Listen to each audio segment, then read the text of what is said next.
संसद भवन की नई इमारत पर शान से लहरा उठा तिरंगा। ये नए भारत का नया पावर सेंटर है, जहां से अब दुनिया भर में गूंजेगी लोकतंत्र की सबसे बुलंद आवाज। राज्यसभा के सभापति और देश के उपराष्ट्रपति जगदीप धनखड़ ने संसद के नए भवन पर फहराया तिरंगा। साथ में मौजूद थे लोकसभा के अध्यक्ष Om Birla. It's a historic moment. Bharat is witnessing epochal change. The world is in total recognition of might, power and contribution of Bharat.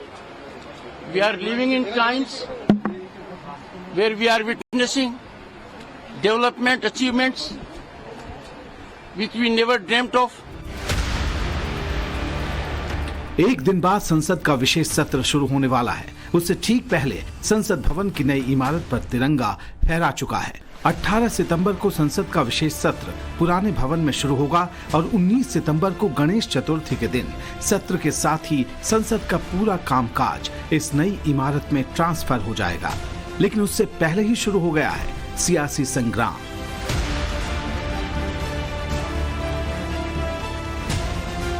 वजह है कांग्रेस सांसद राहुल गांधी से लेकर राज्यसभा में नेता विपक्ष मल्लिकार्जुन खड़गे जैसे दिग्गज नेताओं का इस कार्यक्रम से दूर रहना।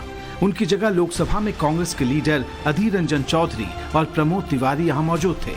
अधीर रंजन खड़गे के न पहुंचने के सवाल पर भड़क गए। मुझे क्या मतलब ये नहीं होगा काम।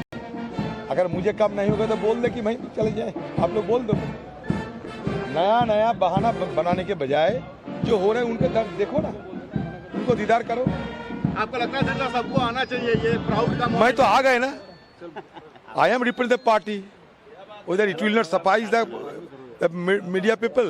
इस कार्यक्रम में सभी ओपोजिशन की पार्टियों को इनवाइट किया गया था, लेकिन कांग्रेस पार्टी के राष्ट्रीय अध्यक्ष मल्लिकार्जुन खड़गे इस कार्यक्रम में हिस्सा लेने के लिए नहीं पहुंचे। जब सरकार की तरफ से हमने ये पूछा कि आखिरकार मल्लिकार्जुन खड़गे ये आरोप लगा रहे हैं कि जो प्रोग्राम का इन्विटेशन उनको भेजा गया था वो बहुत देर से मिला, इस पर parliamentary affairs minister Prahlad Joshi ने कहा कि सभी पॉलिटिकल पार्टियों के नेताओं को तय समय पर इन्विटेशन भेजा गया था। 2-3 दिन 4 पहले दिन तो डिसीजन हुआ, डिसीजन होने के बाद तुरंत बताया गया है, तो नहीं आए तो इसके लिए सबके लिए सब अधीर रंजन जी कैसे आए, ऐसे सबको सरकार को ही वो एक तरह इल्जाम लगाना इनका प्रैक्टिस बना।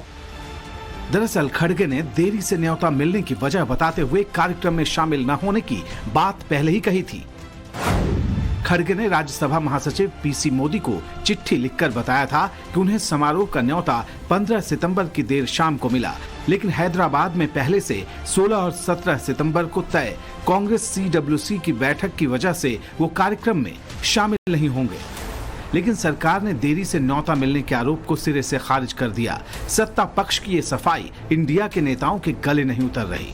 कांग्रेस का अध्यक्ष है, कांग्रेस का अध्यक्ष अपने आप एक प्रतिष्ठित पद है देश में। राज्यसभा के लीडर ऑफ अपोजिशन है, उनका सम्मान तो करना ही चाहिए। आप G20 के सम्मेलन में भी उनको नहीं बुलाया, ऐसे लोगों को बुलाया जिसका कोई संबंध नहीं है। साफ है कि अब बात निकली है तो दूर तलक जाएगी, लेकिन नए संसद भवन से इंडिया के कई नेताओं को उम्मीदें भी हैं। हम बड़े इंतजार कर रहे थे कब इस लोग इस घर में जाएंगे। शुक्र है वो दिन आ गया। 18 या 19 को हम इस घर में बैठेंगे। सरकार ने विशेष सत्र का एजेंडा पहले ही साफ कर दिया है। इसके मुताबिक स्पेशल सेशन में 18 सितंबर को राज्यसभा में 75 सालों की संसदीय यात्रा और उपलब्धियों पर खास चर्चा होगी। राज्यसभा में पोस्ट ऑफिस बिल 2023 और मुख्य चुनाव आयुक्त और अन्य चुनाव आयुक्त की नियुक्ति से जुड़े बिल पेश होंगे। राज्यसभा में पेश होने के बाद ये लोकसभा में रखे जाएंगे। इसके साथ ही लोकसभा में एडवोकेट्स अमेंडमेंट बिल 2023 और press and registration of periodicals bill 2023 पेश किए जाने वाले हैं। संसद के मानसून सत्र में ये दोनों बिल पहले ही पास हो चुके हैं।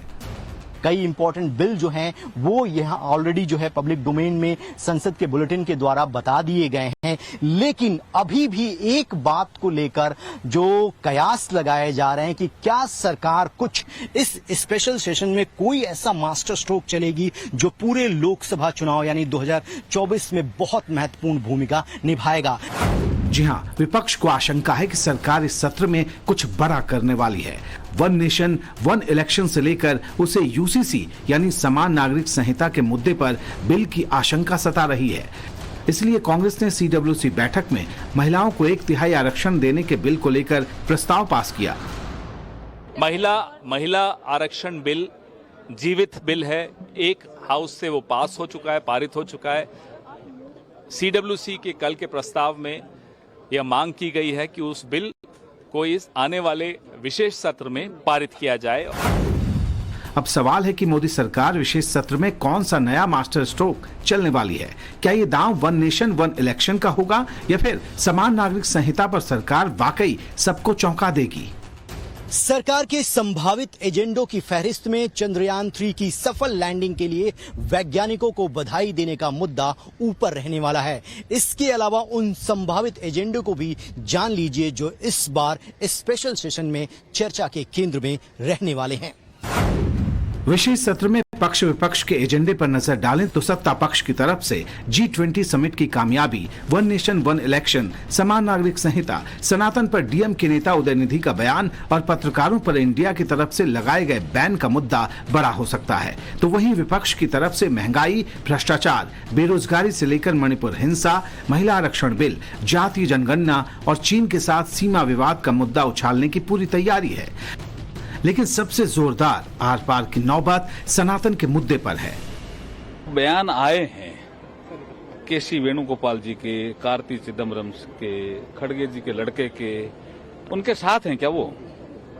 ये तो उन्होंने बताया नहीं, किधर खड़े हैं वो?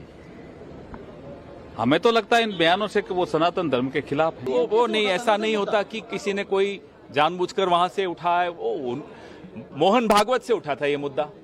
सबसे पहले मोहन भागवत जी ने कहा आज से 15 दिन पहले कि 2000 साल से हमने शोषण किया। हिंदू धर्म के विषय में उन्होंने बोला। आप बताइए, अब मोहन भागवत जी ने ये ट्रैप बिछाया है? तो मानते हैं हम आपकी बात, सहमत हैं, हो सकता है आप ठीक कह रहे हो। कांग्रेस सहित विपक्ष के नेता संसद के विशेष सत्र से पहले हुई सर्वदलीय बैठक में शामिल तो हुए, लेकिन बिल को लेकर सरकार के एजेंडे पर आशंका जाहिर करते हुए बाहर निकले। अधीर रंजन चौधरी ने कहा, सरकार की मंशा सरकार ही जाने। रुख है वो हमें पता होते हैं, लेकिन फिर भी हमें ये जानकारी नहीं है कि अगले दिन और कुछ नहीं कुछ होने वाला है या नहीं, क्योंकि सरकार की मंशा सरकार खुद जानते हैं। क्योंकि आज ही पता चले कि ये रेगुलर सेशन की तरह ही ये सेशन लाने की और सोच रही है।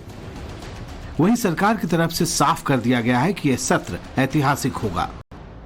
पत्रकारों के बहिष्कार का मुद्दा स्पेशल सत्र के दौरान आर पार की वजह बन सकता है। सरकार और विपक्ष के नेता इस मुद्दे पर आमने सामने आ सकते हैं। वजह साफ है और इशारा भी साफ है कि सत्ता पक्ष विपक्ष पर इस मुद्दे को लेकर सवालों की झड़ी लगाने वाला है। हम कहे के लिए पत्रकार के पक्ष में देखिए, जब पूरी आजादी मिल जाएगी सबको, तो पत्रकार को जो अच्छा लगेगा वो लिखेगा, जो मन करेगा। विचार तो है पत्रकार। हालांकि देखिए, हम किसी के खिलाफ नहीं। उनकी पार्टी के सदस्य हैं हमारी इस कमेटी में और सबसे सर्वसम्मति से ही निर्णय लिया गया। आप लोगों ने नीतीश जी से किस तरह से सवाल पूछा, आप लोग बड़े काबिल लोग हो, हमें नहीं मालूम किस तरह से सवाल पूछा होगा, तो उसके विषय में मैं क्या बोलूं, लेकिन सर्वसम्मति से ये निर्णय लिया गया। आश्चर्य नहीं होता कि आखिर नीतीश जी का अनुभव है बहुत, वो देख रहे हैं और इनके अंदर एक दूसरे की जो खींचतान है, अलग अलग दिशाओं में चलने का जो होने वाला है सिलसिला, वो शुरू हो चुका है। अब सवाल है कि अगर बड़े मुद्दे पर अभी से इंडिया गठबंधन के बीच इस कदर खींचतान मची है, तो फिर मोदी सरकार की तरफ से मास्टर स्ट्रोक चलने पर क्या होगा? इसीलिए सबकी नजरें संसद के विशेष सत्र पर टिकी रहेंगी। ब्यूरो रिपोर्ट, टाइम्स नाउ, नव भारत।